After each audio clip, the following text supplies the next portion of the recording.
How's it going, ma'am? I'm Josh Cousins, and I'm going to go through my week 6 assignment with you. I have my presentation pulled up on another screen, and that's going to organize my thoughts as we go through this. So please, if there, again, are any questions that you have with this presentation, just please send me a message, and I'll be happy to answer them. So starting off, we're going to start off on who the subject is. It happens to be my wife, who is a 26-year-old female.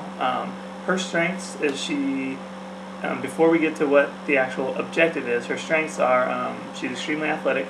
She was a Division I athlete in college, and with that comes she's very coordinated with the objective she chose that she would like to complete. You need coordination, and the last thing is she's extremely coachable. She's very easy to teach. She takes instruction very well and incorporates the instruction into what she is doing. Her weaknesses, again, for the objective that she chose, upper body strength. Her upper body strength is a limitation with this objective, so that is something that we need to be worked on. That's more on the physical side, but more on the psychological side. She has negative self-talk. She gets inside her own head a lot when it comes to her own self-talk, and uses a lot of the "I can't" language when it comes to things like this. And we need to work on her imagery skills. I think this is something, if you haven't studied PST much, it's something that can be improved on. And the thing that I've utilized since reading that section was really feeling everything about the image. So what it would feel like, what it would smell like, and what you are visioning from inside the athlete as opposed to what someone is seeing you do.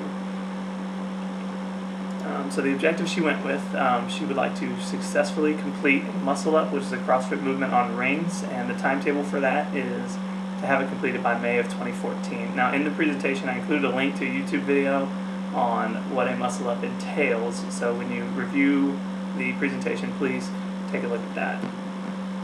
So during the education phase, the introductions would be short since she is my wife, but we would discuss the goals, the goal that she has, and then we would set goals along the way to being able to reach this goal for one Muscle Up by May 2014. The needs, so the needs that she would need by resources, which the first one is obviously time. Time is something a lot of us don't have. The specific equipment that's provided by our gym, things of that nature. And then we would address her problem areas that she feels she has when it comes to completing this skill. When introducing PST to her, I would definitely focus on goal setting, and that is something I already mentioned, that we would go through it and establish goals periodically throughout this timetable until we get to May and reach that ultimate goal. We would discuss different PST strategies to see which one I feel would benefit her, and then which ones that she feels would benefit her. And then knowing her, the one thing I would focus on in PST is how the negative thoughts affect performance, and how that negative self-talk and those negative images, how that ultimately will come out and will help degrade performance. The assigned readings, I decided that having her read a couple things in the education phase would help as we move on to the acquisition phase. And the first one is Mind Gym by Gary Mack. It's a book with athletes he has worked with, and testimonies, that's what I was looking for, that they have given on his working through sports psychology and how it has affected their performance. And then also some excerpts from our tests, especially on self-talk, imagery, goal setting, those sorts of items. On to the acquisition phase. The first thing is we would select training strategies, and we would both sit down and I would let her give me her suggestions after doing the readings on things that the PST skills that she would like to work on, and then I would give my suggestions. And when developing a PST plan, this is something I want to utilize both at home, outside of the gym, at homework, things of that nature, and inside the gym where she wants to complete this objective. This is going to help because more practice and the more that you can utilize these skills at home, in the office, it's definitely going to translate over into, in her case, the ultimate goal is in the gym, in the area of fitness. And then what I thought would be a good idea was to provide my wife with a PST log, so she can make entries into the log about her duration of her practice outside of the gym, when she has negative thoughts, when she turns those negative into positive thoughts, her mood when she felt these things, how much hours of sleep she got, things of that nature, so that she can track how she's feeling and how it's affecting her. And then other physiological things that are going to affect those thoughts and mood, like sleep, whether or not she's eaten breakfast that morning, those kinds of things, so that we can work towards that peak performance, not only psychologically, but also how the physiological things play into the psychology of it all. So continuing in the acquisition phase, my suggestions would be, again, knowing my wife, would be to improve her self-talk, to get away from those negative self-talk and move towards the positive self-talk. Positive imagery, again, utilizing everything that's involved with imagery, how it's going to feel, how it's going to smell, how you're going to feel at certain parts of it.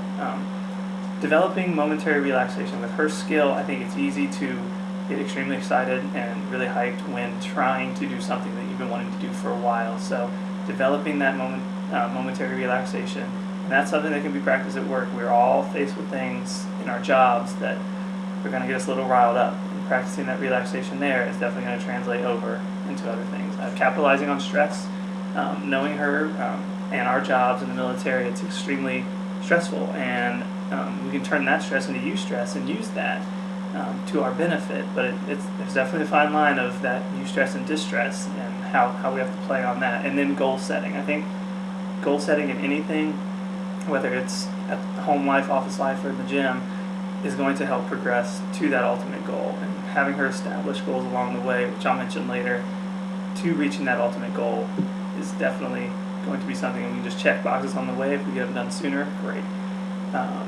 Those are my PST suggestions. Now, physical suggestions, since her skill is physical, we have to improve her upper body strength when it comes to the pull-up and the dip, which is part of the muscle-up. We need to perfect the transition from the pull-up into the dip, which her being extremely coordinated is going to help, but there's still that learning that has to happen between the two movements, and then incorporating her hips into the movement. She's very good at doing a kipping pull-up, but she's going to need more of that kip to be able to get to the transition point to finish the muscle-up.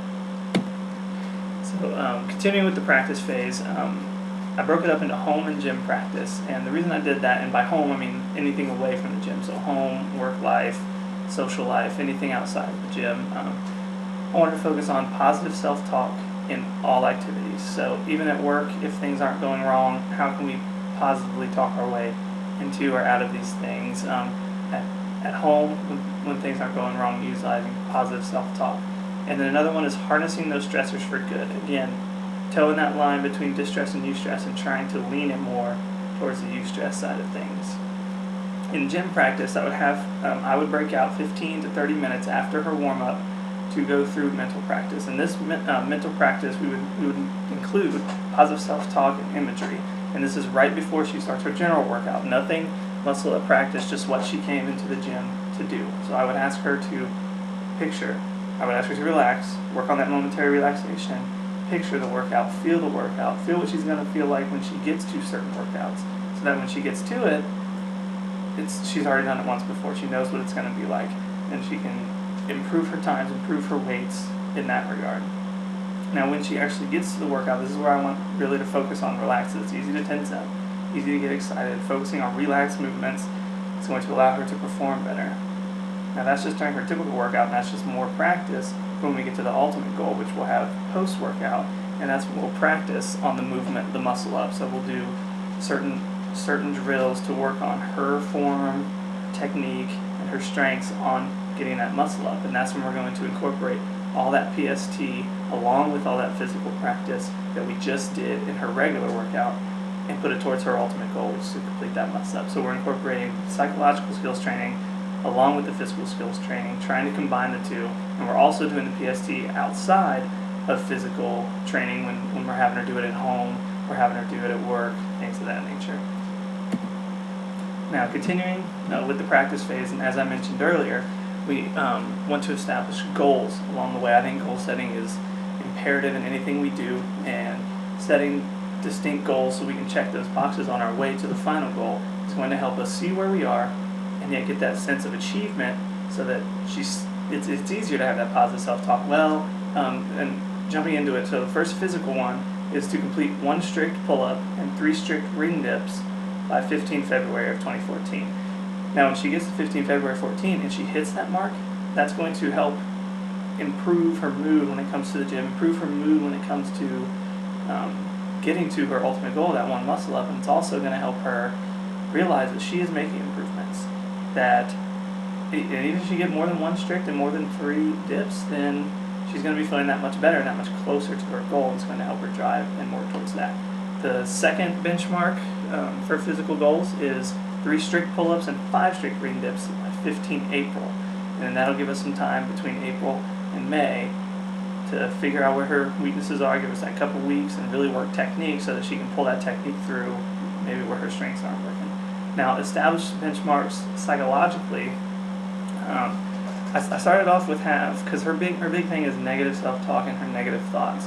So the one thing I really wanted to strive on is have less than 5 negative thoughts per day by the time we get to February 2014. That's going to be a little difficult just by all the stressors that we're faced with in home, work, life, failures outside of our work life that are going to be tough to keep those negative thoughts out, but it's something we have to do. And then have less than 3 negative thoughts per day by 15 April. It's going to be another psychological trigger, just so she can take those things and incorporate them positively. And that's going to help to take that stress and utilize it in a positive manner. It's going to help keep her thoughts positive and help keep her self-talk going in the right direction. So that's it, ma'am. Touched on who my subject was, my wife, her objective of completing 1 muscle up by May of 2014. We went through the education phase, the acquisition phase, and the practice phase. So with that, if there are any questions, again, please feel free to shoot them through the message. I'm going to try and figure this thing out through Vidler. If not, I may just submit it to you directly via the Windows Movie Maker. So again, thank you for your time, and hope all is well.